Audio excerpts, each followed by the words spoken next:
Bonjour chers frères et sœurs internautes. Nous espérons finaliser la vidéo sur le royaume d'Anchira. Donc, en 1824, le roi de d'Anchira, Kwadwo Otibou, décide de se mettre à l'abri et de mettre à l'abri son trône parce qu'il a constaté que le roi des Ashanti, Osowi Bonsou Pagny, s'inquiétait à nouveau de la montée en puissance de l'armée du d'Anchira. Et donc, avec des milliers de guerriers, il va dans le sud et il s'installe dans le sud et il se met sous le protectorat anglais. Et il va s'installer à Dunkwa, qui sera alors la nouvelle capitale du d'Anchira. À partir de ce moment, on parlera de d'Anchira Nord et de d'Anchira Sud.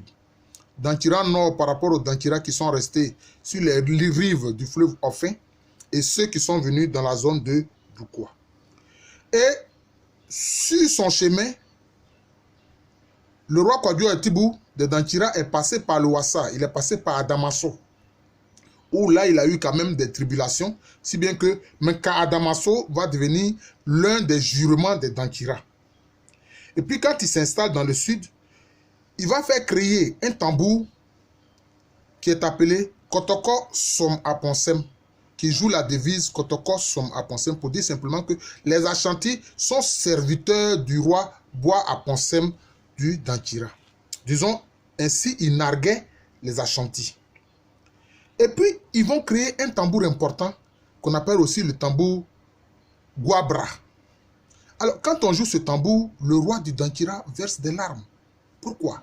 Guabra, ce tambour dit, à travers ce tambour, le roi de d'Anchira dit: oh, vous mes sujets, dispersés par les tribulations de l'histoire, retenus captifs à cause de la guerre, revenez à moi, revenez à moi.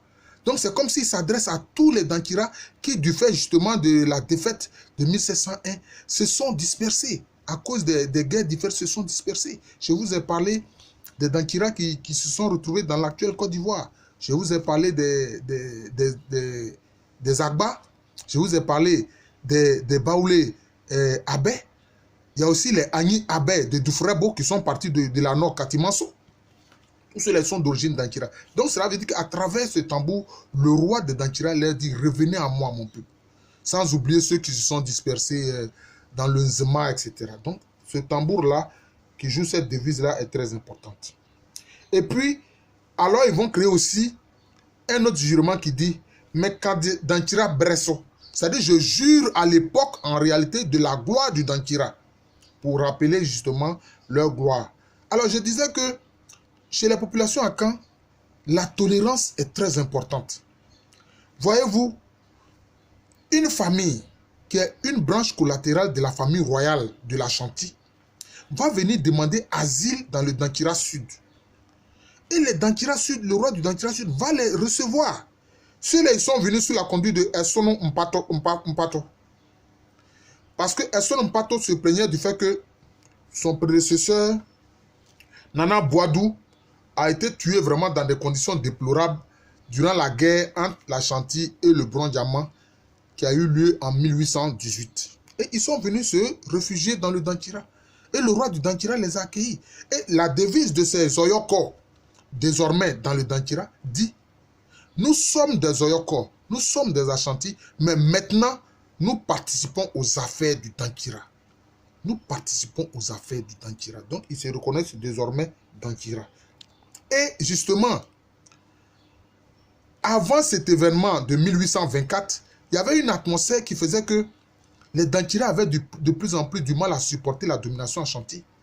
Alors, il y a un sujet d'Anchira qu'on appelle Kwame Ateban, qui était immensément riche. Il s'est enrichi à travers le commerce du vin du palme. Il avait beaucoup d'or. Il y avait eu un décret royal du roi des Ashanti qui indiquait certains interdits alimentaires. Mais Kwame Ateban s'est révolté, il a dit: mais comment? Moi, je ne suis pas un sujet du roi des Ashanti pour me soumettre à cet interdit alimentaire-là.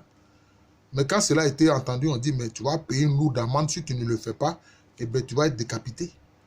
Et les lourds plateaux du roi des Ashanti, mais Kwame Ateban les a remplis d'or au point où les cordes ont été cassées. Voilà. Et lui, par la suite, il a dû fuir. Kwame Ateban était du clan Assakiré. Et puis, un peu avant la défaite de 1701, il y a certains Dankira qui avaient quitté les zones des rives de l'Offin et qui sont allés dans la zone de la Tchem, où d'ailleurs beaucoup de Dankira se sont réfugiés. Et ceux-là, ils vont négocier des terres auprès des Hakim à Boakwa. Et ils vont s'installer dans les plaines de l'Oda, notamment un cours d'eau qu'on appelle l'Oda. Et c'est comme ça que le royaume Hakim Kotokou va être créé par des Dankira. Et leur siège s'appelle Bodomdua. Voilà. C'est-à-dire le siège qui est décoré avec des perles qu'on appelle Bodom. Bodom, en fait, c'est l'un des noms du chien. Voilà. Le chien est appelé tantôt Bodom, tantôt Kramaï. Voilà. Donc, et ça, ce fut à l'époque de Ofosuhene à Penteng. Mais celui, disons, qui a consolidé le royaume Hakim Kotokou, on l'appelle Frimpong Manso. Et avec le roi d'Hakim à Boakwa, il a participé à la guerre contre la Kwamou et ils ont vaincu la Kwamou en 1730. Donc voilà un peu ce qu'on peut retenir de l'histoire des Dankira. Bien sûr, je ferai d'autres vidéos. Je pense bientôt aborder l'espace à danser qui est important dans l'histoire des Akan. Je suis le professeur Alou Kwame René, professeur titulaire d'histoire à l'université Félix Houphouët-Boigny et j'enseigne au département d'histoire à Abidjan. Donc, cette université se trouve à Abidjan, en Côte d'Ivoire, un pays qui est situé en Afrique de l'Ouest. Je vous souhaite une bonne journée. Aujourd'hui est vendredi. Je souhaite bon Djoumois à mes frères musulmans. Moi, je suis du Christ, mais je leur souhaite une bonne journée. Et puis, je souhaite que les salats obtiennent la faveur d'Allah subhanahu wa ta'ala. Merci encore et bonne journée.